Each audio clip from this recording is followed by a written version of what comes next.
Kai sukėlėme failus iš kompiuterio, yra sekantis būdas, galima sukurti failą. Taip, kaip matote, atsivertė speciali forma. Pirmiausia, sukeliam pavadinimą. Jau čia turiu iš anksto surašiusi.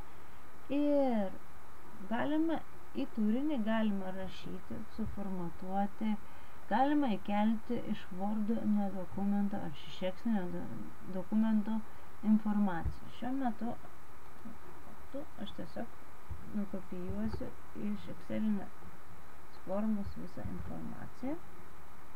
Į turinį galiu pakeisti, paredaguoti. Taip. Mums įsikėlė. Sekantis failo vardas, tai jeigu jo neįvesime, tiesiog bus pavadinimo failas sukurtas būtent tuo pavadinimu.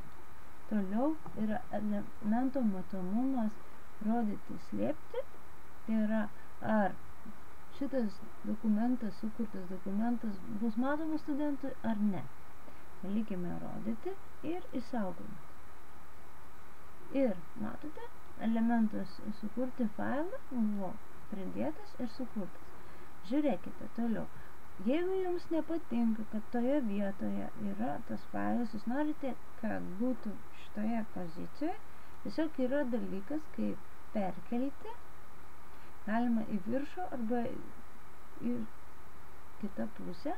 Matote, automatiškai persikelia ir kiekvieną žingsnį galime padaryti. Perkelti